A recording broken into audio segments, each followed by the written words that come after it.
हम क्यों मक्का के साथ ईद और रोज़ा नहीं कर सकते? वाई? इस डेट पे 3 चीफ्स नहीं होंगे। तीनों चीफ के रिटायर होने का और इलेक्शन के होने का क्या ताल्लुक है आपस में? सब बता दूं। मैं तो पाकिस्तान में इस तरह की राइट्स पे बैठती रहती हूँ यार। जो भी होगी वो एक्स एक्स ही देगी। लड़के का एक्स होगा या वाई होगा ये मैटर करता है। बिकॉज क्योंकि माँ ने प्रेगनेंसी के दौरान मोबाइल ज़्यादा यूज़ किया।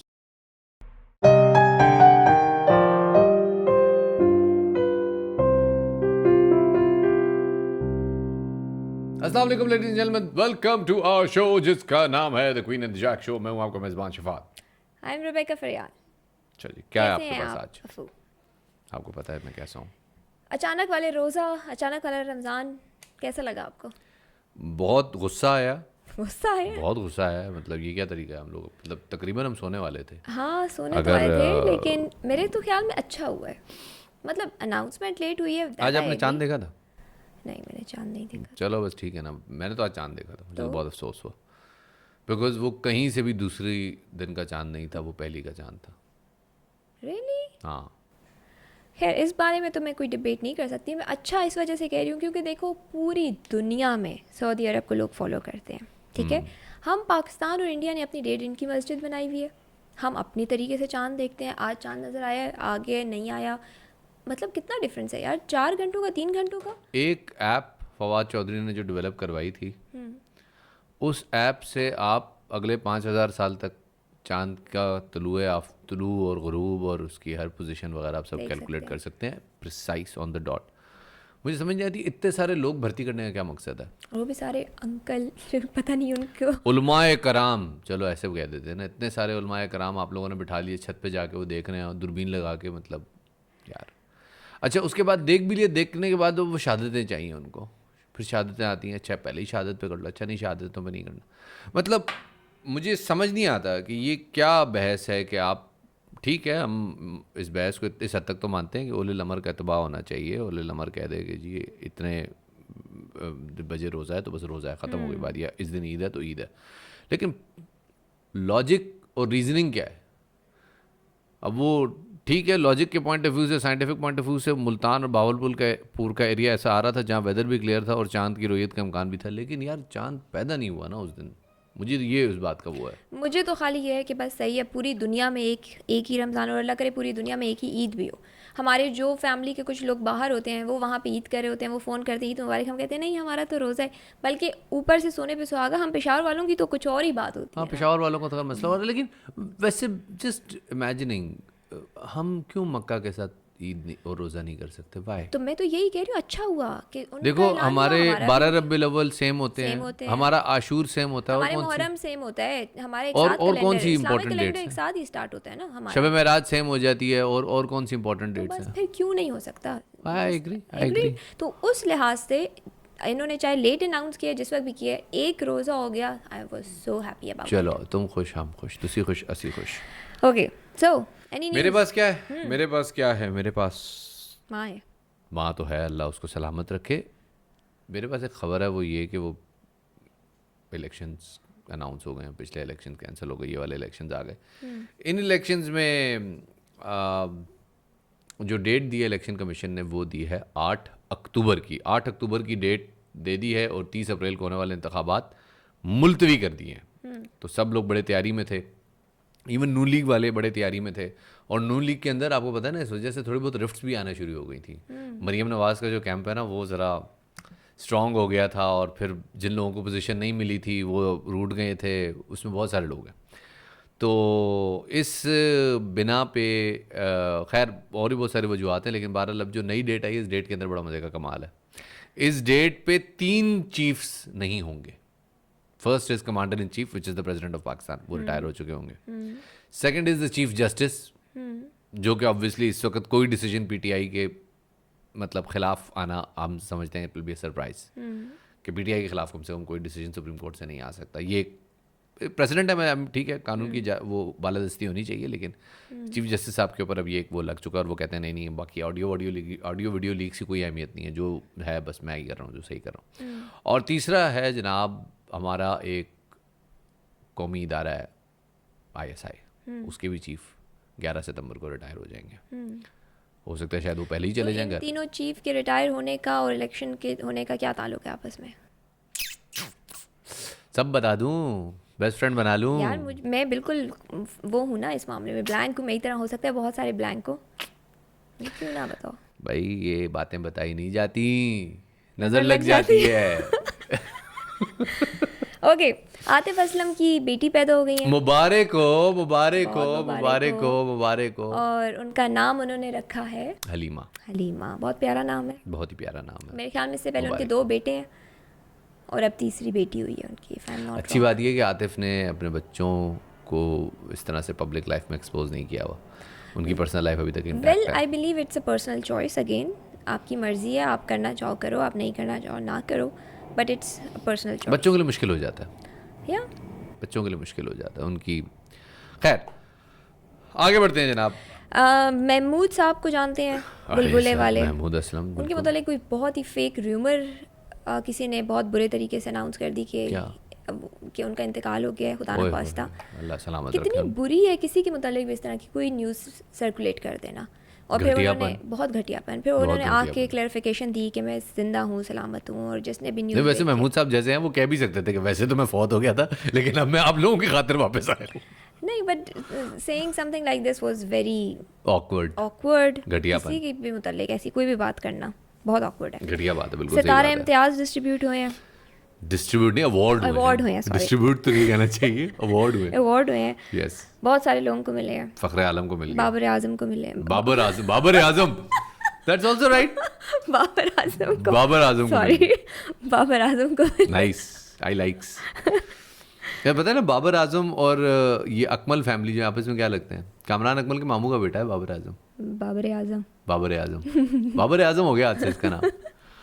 अच्छा, कुछ ईमेल्स आई हैं लोगों की हमारे। वैसे बहुत अच्छा रिस्पांस आया है, मैं सरप्राइजिंगली आई थॉट कि नहीं हम तो ऐसे ही मतलब यहाँ टाइम वेस्ट कर रहे हैं, लेकिन इन लोगों को वाकई को इंटरेस्ट डेवलप हुआ है। तो एक तो आप सब लोगों का शुक्रिया, आप लोगों ने Thank you so इस शुभ उत्सव पे हमारा साथ दिया।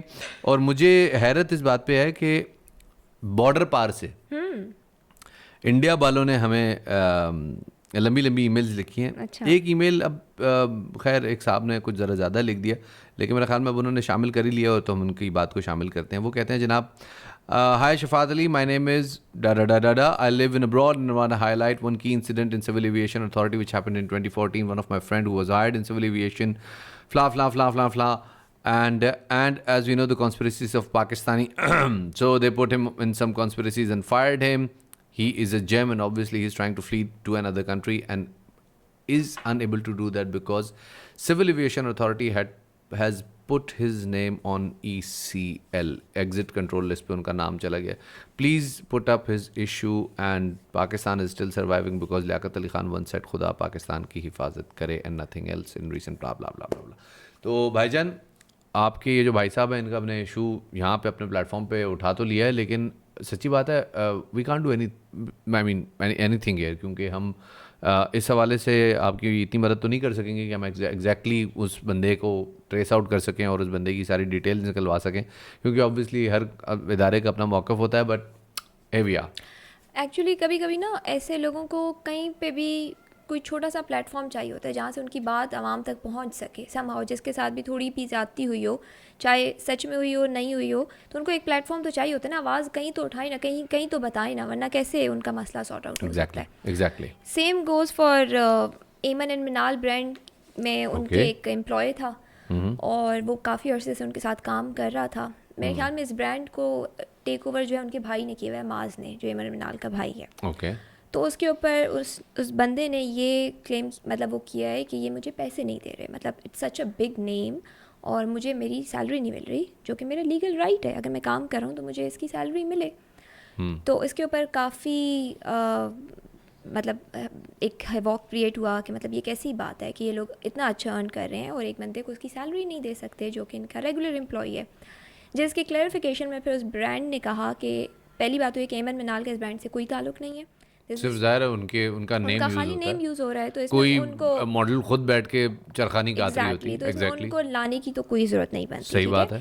सेकेंडली उन्होंने ये भी कहा कि ऐसी कोई बात नहीं है कि हम अपने एम्प्लॉयज़ को सैलरी नहीं देते, हर एम्प्लॉय प्रॉपरली सैलरी लेता है.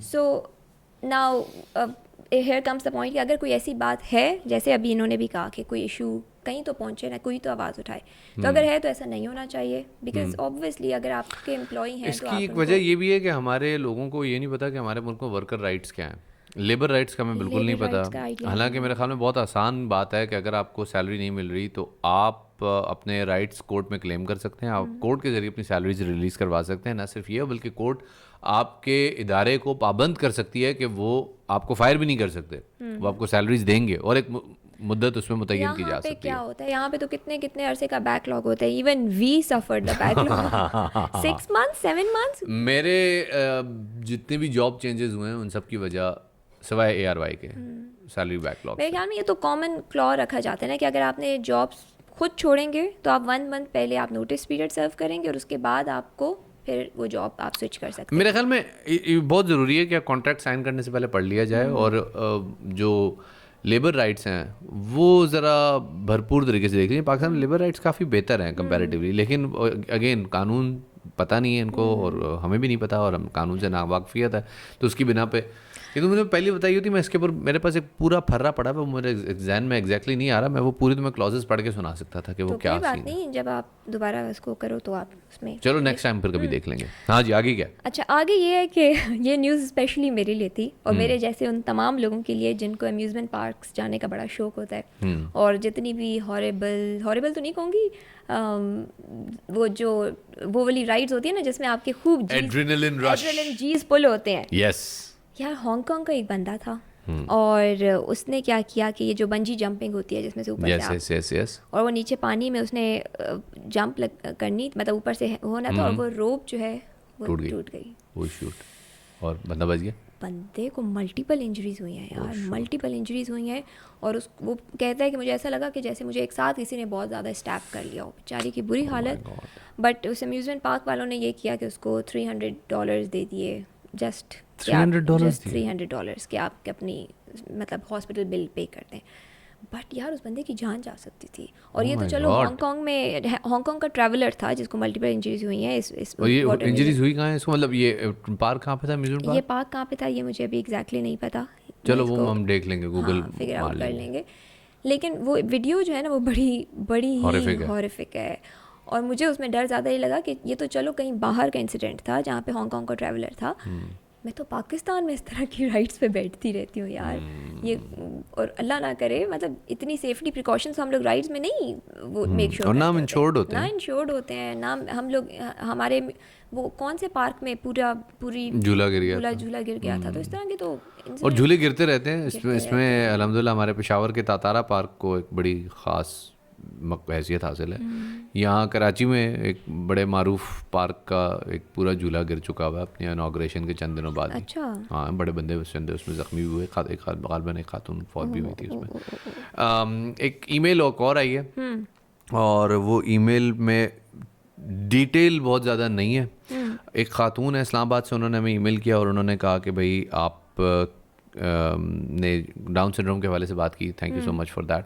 लेकिन उन्होंने साथ में अपनी स्टोरी शेयर की और उनकी स्टोरी गोज़ लाइक के उनकी शादी हुई right after she did inter.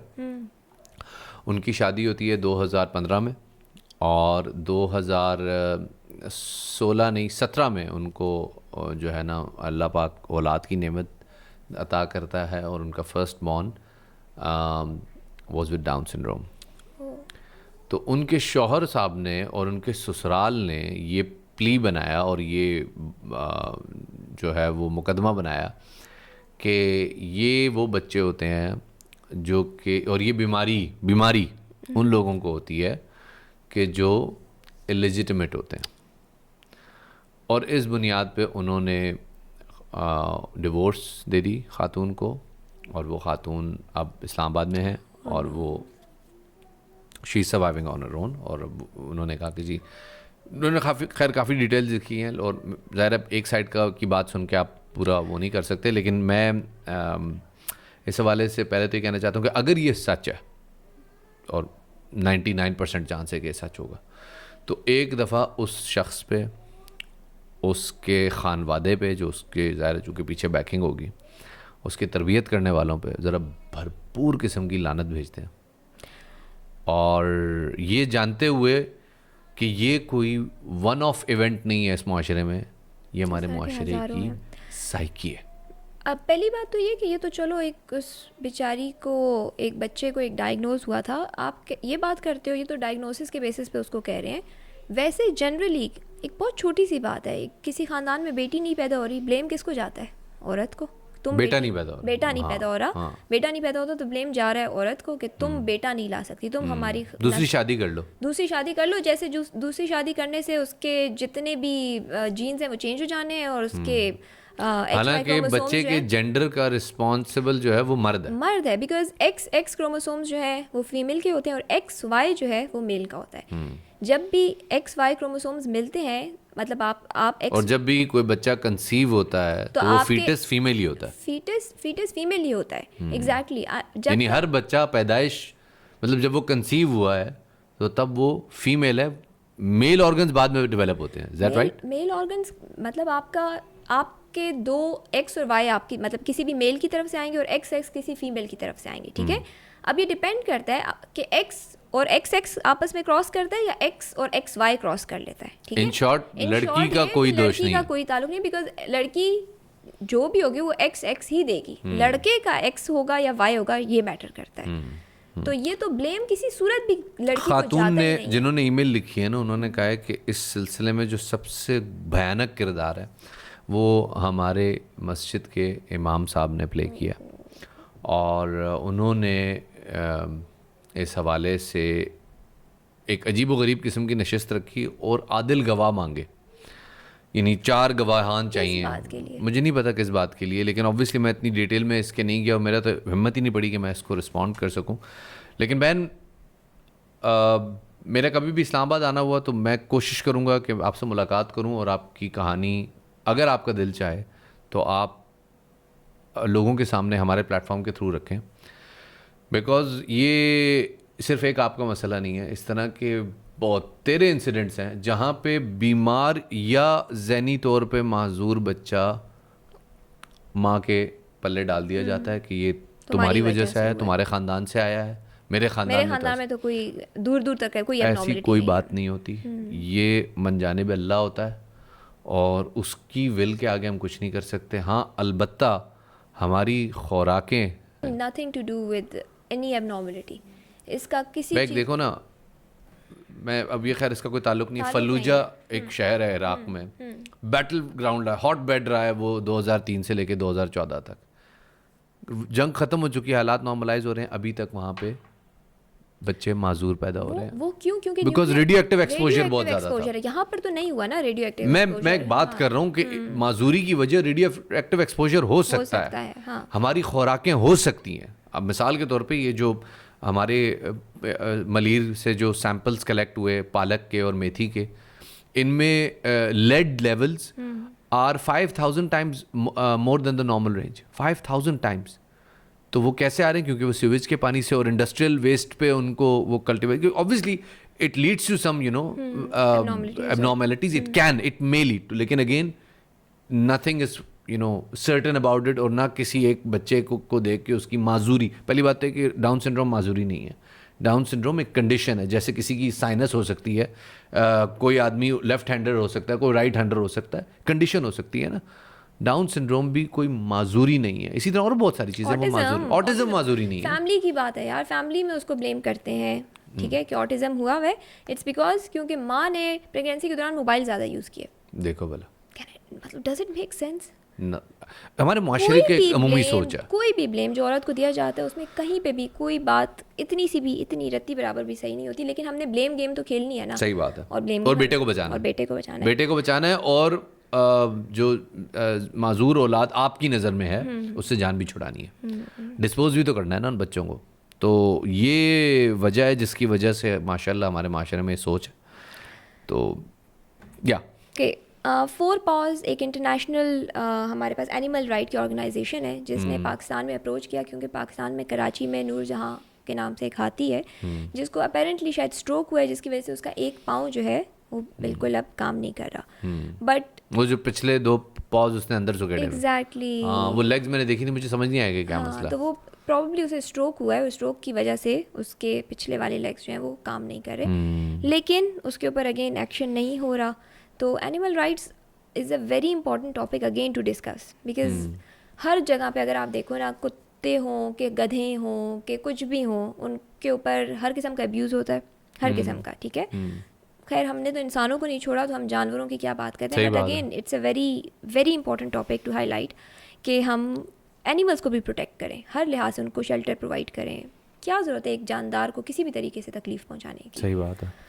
तो खैर या चलो मेरे ख्याल में एक लास्ट चीज़ डिस्कस करते हैं, क्योंकि एक और ईमेल है। एक बहुत मज़े की न्यूज़, कोर्टनी कॉक्स जो हमारी ओह यस हमारी फेवरेट मोनिका जो है, ओके आपको पता है कि उसको वॉक ऑफ फेम में इसको उसका नाम भी आ गया। या तो उसकी बहुत फनी एक वीडियो आई जिसमें वो अपने स्टार को साफ कर रही है और लोगों को कह रही है इधर से घुस रहे हो या इधर से घुस रहे हो, इसके ऊपर से क्यों गुजर रहे हो।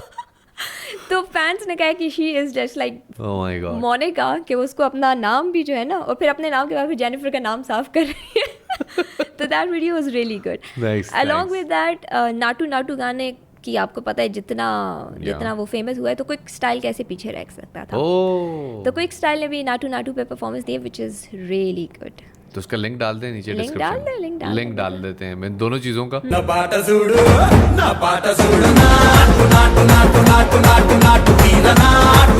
ये दोनों वीडियोस मुझे आप जो है ना वो भेजें ज़रा। मेरे पास एक ईमेल है, लास्ट ईमेल है, और अगेन बड़ी डिप्रेसिंग सी ईमेल है। ओके, एक और साहब हैं, कहते हैं जी आई लिव अब्रॉड।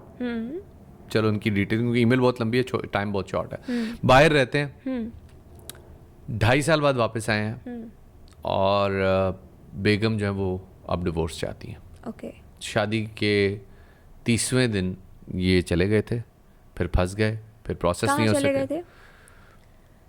मुल्क चलो हाँ यूएस चले गए थे, मुल्क का नाम बता देते हैं। यूएस चले गए थे, उसके बाद वापस नहीं आ सके, फिर बेगम का प्रोसेस कराया, वो रुक गया, खुद यहाँ पे आए तो वैसे यूएस का प्रोसेस थोड़ा लंबा होता है, टाइम ऑकवर्ड है थोड़ा सा।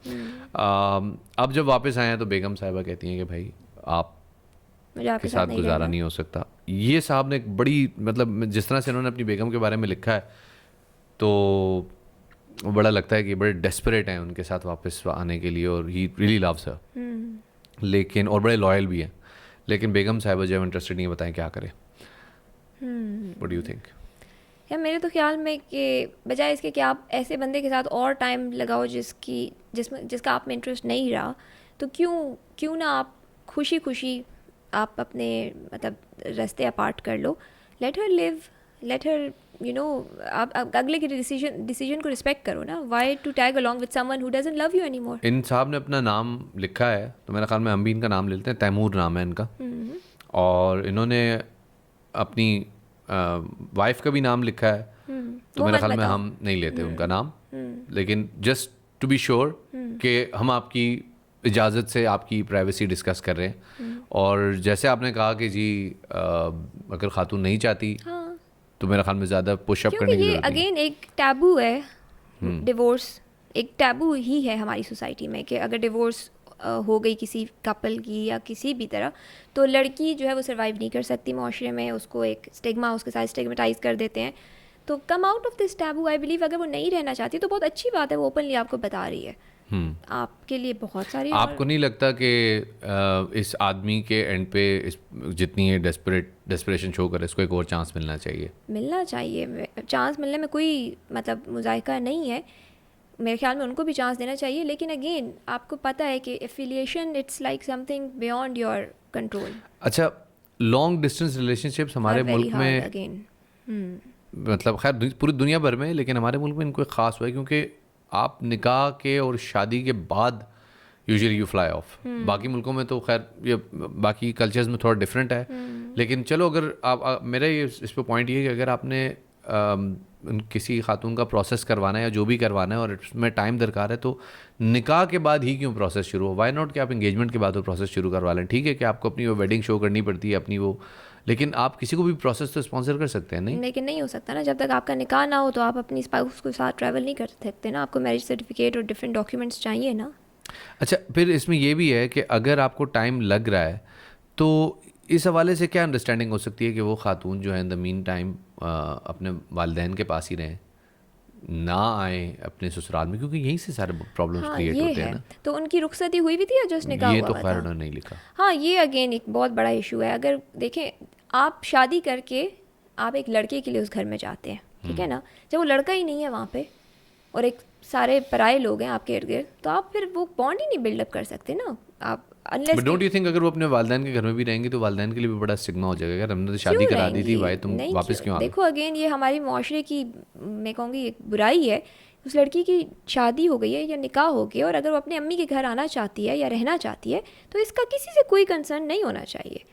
यार माँ बाप का घर शादी के बाद बंद नहीं हो जाता, और लड़की के आने पे कोई पाबंदी भी नहीं लगनी चाहिए। लेकिन लोग बड़े ताने देते इनफैक्ट हैं। मैं तो ये कहती हूँ कि उसे परमिशन भी नहीं लेनी चाहिए किसी से भी। उसकी अपने माँ बाप का घर है, उसका जब दिल चाहे जाए, उसके पिछले रूट्स डिस्कनेक्ट नहीं हो जाते इस मामले में। हमारा क्या होता है कि लड़की की शादी हो गई है, बस अब उसके पिछले उसने दोबारा मुड़ के नहीं देखना, सती कर दो उसको। हाँ। और सही है। इवन बहुत सारे घरों में तो ये भी कहते हैं कि तब जाओ तो वहाँ से अब तुम्हारी अल्लाह माफ़ करे लाश आने जनाजा से। ही निकले। हाँ चले जी, कहते हैं ना कि डेड डॉटर और डिवोर्स डॉटर में से बेहतर क्या है, ये चॉइस आपकी होनी चाहिए। एनीवे ख़वातीन हज़रात, this is all for today. अपना फीडबैक देते रहिएगा। शफात और रिबेका को इजाज़त दीजिए। अल्लाह हाफ़िज़ नासिर।